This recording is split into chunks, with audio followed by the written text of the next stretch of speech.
지훈 씨의 퇴직 첫날이었습니다. 매달 들어오던 월급 대신 이제 내가 돈의 흐름을 관리해야 하는구나.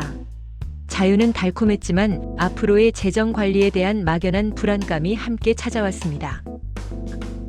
그때 먼저 은퇴한 혜린 씨가 찾아왔습니다. 무슨 고민이라도 있어? 얼굴에 퇴직 후 재정 걱정이라고 쓰여있네. 혜린 씨는 웃으며 인사했습니다. 지훈 씨는 솔직한 속마음을 털어놓았습니다. 혜린 씨는 조언을 펼쳤습니다. 우리가 현역일 때는 돈을 모으는 단계였지. 이제는 나눠 쓰는 단계야. 먼저 할 일은 현실적인 은퇴 생활비를 파악하는 거야. 고정 지출과 변동 지출을 구분해야 해. 예전처럼 외식이나 취미에 돈을 쓸 수 없다는 건가? 지훈 씨가 물었습니다. 혜린 씨는 고개를 저었습니다. 아니, 즐거움은 유지하되 불필요한 누수를 막는 거지. 그리고 중요한 건 매달 들어올 연금이 얼마인지, 기타 소득은 없는지 정확히 확인하는 거야. 이것이 우리의 튼튼한 기본 수입이야. 지출 계획과 고정 수입 확인이 끝나자 혜린 씨는 투자 이야기를 꺼냈습니다. 투자 전략도 바뀌어야 해. 공격적인 성장 투자보다는 원금을 지키면서 꾸준한 수익을 가져다주는 배당주나 안정적인 채권의 비중을 높이는 게 중요해. 자산이 오래 가도록 하는 안전장치도 필요해. 매년 총 자산의 4% 정도만 인출하는 4% 룰을 기억해두면 좋아. 이 정도면 우리의 자산이 30년 이상 유지될 확률이 높다고 해. 투자는 위험을 분산하는 게 핵심이야. 지훈 씨는 고개를 끄덕였습니다. 게다가 인플레이션은 숨겨진 적이야. 그래서 물가 상승률을 이길 수 있는 방어적인 투자가 필요해. 며칠 후 지훈 씨는 혜린 씨의 조언대로 자신의 재정을 정리했습니다. 고정 수입과 지출, 비상금, 그리고 투자 포트폴리오까지 한눈에 들어왔습니다. 숫자들이 주는 혼란 대신 명확한 계획이 주는 평화가 찾아왔습니다. 혜린 씨가 다시 지훈 씨를 찾아왔습니다. 완벽하게 절약하는 게 목표가 아니야, 지훈 씨.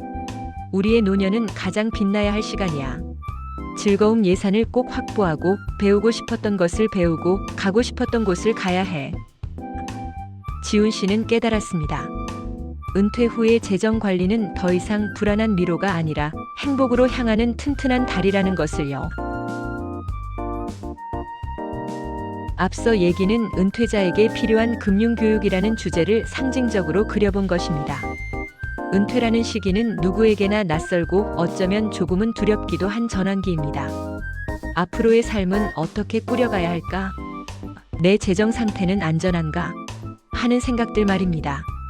그래서 이번에는 은퇴자에게 필요한 6가지 금융교육 주제를 차분히 살펴보려 합니다. 첫 번째는 노후 현금 흐름 점검입니다. 은퇴 후에는 소득 활동이 줄어들지만 지출은 생각보다 크게 유지되는 경우가 많습니다. 그래서 먼저 해야 할 일은 현재의 현금 흐름을 정확히 보는 것입니다. 연금, 이자, 임대료처럼 꾸준히 들어오는 돈을 따로 정리하고 생활비, 의료비, 보험료처럼 지속적으로 나가는 비용을 하나하나 적어보면 내가 어떤 패턴으로 소비하고 있는지 보이기 시작합니다. 많은 분이 막연한 불안을 느끼시지만 사실 불안의 대부분은 숫자를 모르는 데서 오는 불확실성입니다. 한번 명확히 보면 그 다음은 훨씬 수월해져요. 두 번째는 지출 관리와 라이프 스타일 조정입니다. 은퇴는 씀씀이를 억지로 줄이는 시기가 아니라 생활 패턴을 가볍게 조정해가는 시기입니다. 예를 들어 외식이나 취미 지출 중 큰 부담이 되는 항목을 조금만 줄여도 전체 생활비의 안정성이 크게 높아집니다. 또한 집밥 비중을 늘리거나 가까운 곳에서 즐길 수 있는 여가를 선택해도 삶의 만족도는 그대로 유지되곤 합니다. 중요한 것은 절약이 아니라 지속 가능한 생활입니다. 세 번째는 안정적 자산 배분과 인플레이션 대응입니다. 노후 자산은 공격적 투자보다 지속 가능한 안정성이 핵심입니다.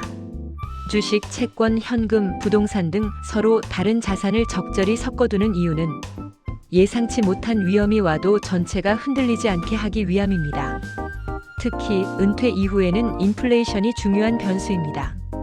생활비는 꾸준히 오르는데 자산이 그대로라면 실질 구매력이 줄어듭니다. 그래서 일정 부분의 장기 투자 자산은 반드시 필요해요. 전부를 위험하게 운용할 필요는 없지만 너무 안전하게만 두는 것도 위험이죠. 균형이 곧 지혜입니다. 네 번째는 연금 및 공적 안전망 이해입니다. 국민연금, 퇴직연금, 개인연금은 은퇴자의 큰 버팀목입니다.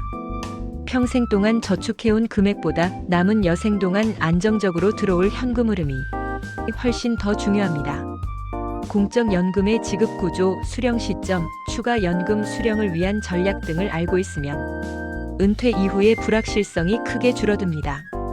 연금은 내 돈이라기보다 평생 지급되는 생활비에 가깝습니다. 다섯 번째는 부채, 신용 리스크 관리입니다. 은퇴자의 부채는 단순한 숫자를 넘어서 심리적 부담으로 이어집니다. 주택담보대출, 전세대출, 신용대출 등은 소득이 줄어드는 시점에서 빠르게 점검해야 할 중요한 항목입니다. 또한 신용등급을 안정적으로 유지하는 것은 금융사기로부터 자신을 지키는 데에도 필요합니다. 보증, 카드 돌려막기, 과도한 신용대출은 은퇴자의 삶을 크게 흔들 수 있으니 미리 통제하는 것이 좋습니다. 여섯 번째는 사기, 고위험 상품 예방교육입니다.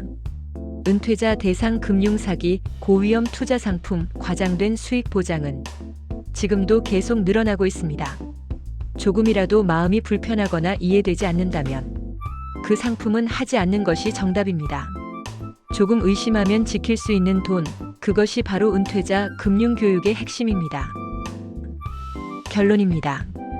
은퇴 이후의 삶은 줄어드는 시기가 아니라 정리하고 가볍게 그리고 지혜롭게 살아가는 시기입니다.